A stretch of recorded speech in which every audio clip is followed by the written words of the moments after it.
What is up, everybody? Jeremy Kane with Living in the Denver Suburbs YouTube channel. Super excited to dive into this topic. Last week we talked about what you need to know when buying a home in 2023.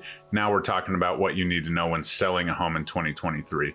And this is super important because all the headlines, everything is talking about how the market's crashing and all this trash. And we're gonna dive into some different ideas, and then we'll finish off with some things, if you are coming to market, what you need to know about selling your home. So let's get right into it. All right, we all know that the market has absolutely changed, especially in Denver and the suburbs. We're seeing, days on market increase between 22 and 42, depending on what zip code you look at, from about 10 back in, sometime in the last 2 or 3 years. We've seen that really low.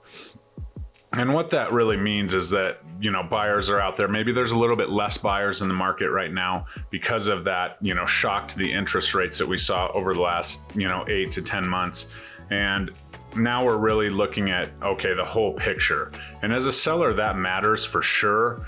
But at the end of the day, we just have to understand that the market has changed. And if you look at, we're about pre-pandemic inventory, and we'll get into inventory in a second. But we just have to understand that the market has changed, but what we haven't lost is the ridiculous appreciation that we've gained over the last 3 years, 35 to 45% in the Denver zip codes. And that's something to really, take a step back from, because as we corrected last year, we saw, maybe a 5 or 6% drop off in pricing from the peak about April of 2022. And so we may have lost 5%, which is a little scary, but we gained 44. So I think in most circles, you're still ahead there. So it's just important to know that the market has changed, and now talk about what that means and have a different perspective. So we'll dive into that here. So yeah, like I said, inventory is up. We're just shy of pre-pandemic numbers. I saw a graph somewhere the other day, 4,750 active homes on the market versus 5,000, pre-pandemic. And so we're getting to that stage, and it feels like we're, you see all the headlines that inventory's up and inventory's rising and all this stuff. The honest truth is we were flat out anemic in inventory in the Denver metro area, for over the last 3 years. And we've been falling off for the last 8 years, to be honest with you. We've had low inventory. And so it's interesting because pre-pandemic, we're talking about how we had low inventory, and now we're not even to that number, and we're still talking about, completely different story. Inventory's up, foreclosures, short sales, whatever. I'm here to tell you, in the Denver and the suburbs, probably not going to happen due to the fact that we have such great equity and people are still moving here, and the cost of rent is pretty substantial. So if you're not going to pay a mortgage, you're going to have to pay a rent, and it's still going to cost you money.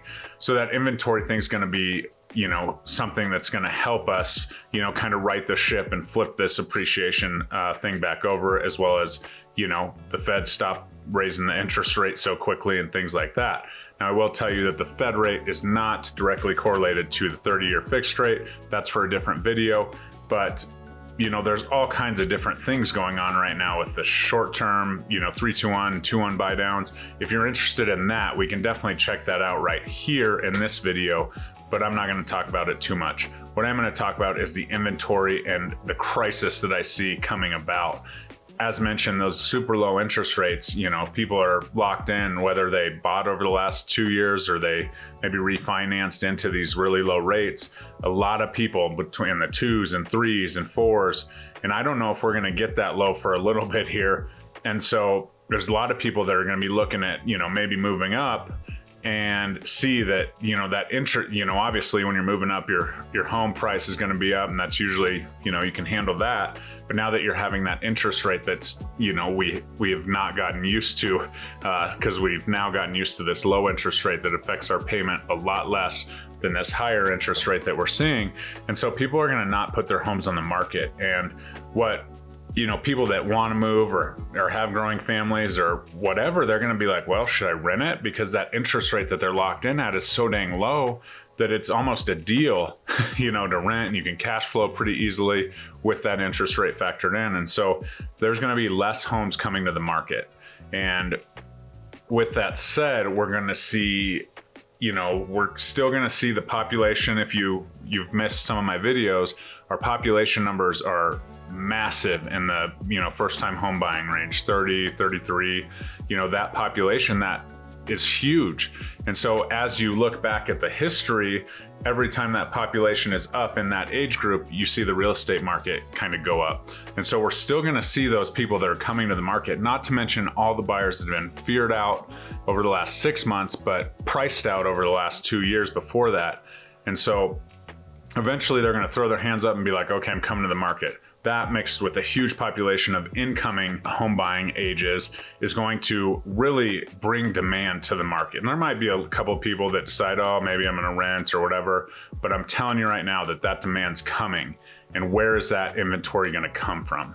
Right? We have people aging in place longer. We have people locked into their homes for interest rates, and we have people that are looking to be mom and pop investors. And so the inventory is going to be a thing. The inventory is going to be the reason that the trend kind of reverses here over the early part of 2023. And even though those interest rates are a little bit higher, if they stabilize, you're going to see a flood to the market, and then you're going to see multiple bids again, and we'll probably start to see a little bit of price increase. I'm hoping that our past and what we've learned over the last 8 months will keep people from waiving all their rights and going 100K over. And, I think the days of 8 to 10 to 20% over asking price are behind us, thankfully. But this inventory thing is definitely something to keep your eye on, and will help us stabilize the pricing of, homes that we're selling, and probably see, maybe a 5% increase overall in the Denver area.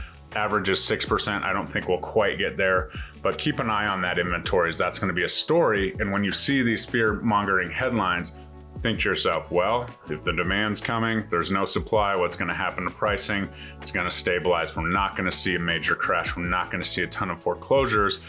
People that bought in the last year, maybe with the down payment assistance programs, that's where you might see some of that come to market. But usually, people are out there doing all kinds of marketing things and getting those scooped up before. That's why we had one distressed, property last month sell in the whole Denver metro area. So now what if you are planning to come to market? And this is super important, because maybe you don't have the ability to put a down payment on without accessing that equity. And if you access that equity, you bump your interest rate up. Or maybe you don't want to be a landlord or whatever. And so you are coming to market. Is it a terrible time? Well, absolutely not, because inventory's low, so as we move through this year and it gets more pinched and more pinched, the demand picks up seasonally, population wise and all of that. It's probably a really good time to sell your home if you're interested. So that's something that we just kind of have to consider. We have to keep in mind our appreciation over the last 3 years, maybe not, that peak price that maybe you saw on HomeBot or something that I sent you or whatever over the last couple of years, but understand where your appreciation went in an asset that usually on average appreciates at 6% a year.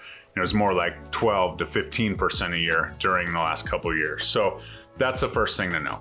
Next thing to know is buyers are being a little bit picky, and I think that's going to keep us from accessing, going up further.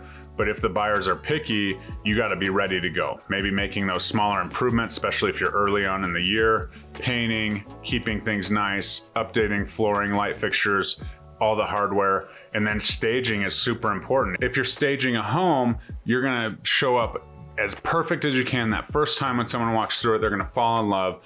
And so it might be worth taking the little extra steps, maybe switching out that carpet and doing things that maybe we hadn't had to do over the last few years. So that's something that's super important. If you are thinking about coming to market, please book a call with me. Whether you decide to use me as your realtor when, selling a home, Denver, suburbs, I'm everywhere, or not, I would love to have a consultation with you and say, hey, do this, do that. These are the things I'm seeing. And it might not be dollar for dollar return, but it might be time on market return. The next thing with that time on market is we're not seeing homes fly off the shelves unless they're priced low intentionally and, trying to get bidded up. And usually they don't get bid up as high as, maybe someone would like, or their market value even.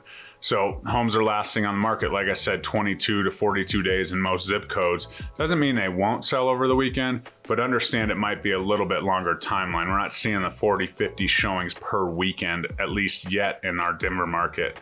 So that's definitely something to keep in mind, and temper that expectation, because if you have that expectation and people don't show up, then you automatically feel like you have to kill that price and lower that price pretty quickly. Whereas if you price it right, stay the course. You know, you'll see it through the feedback and the other things that your agent is collecting, and you know, be able to make that educated decision, and most importantly, get that home sold, because that's obviously what you're intending to do if you're putting it on the market. So those are just a few things to expect. Again, if you have any questions, let's talk. It's a great time to be in this position. You have the equity. Let's look at it like a full financial analysis. Okay, well, what are we going to do if we sell this? We could be ahead on retirement because we have this investment property now.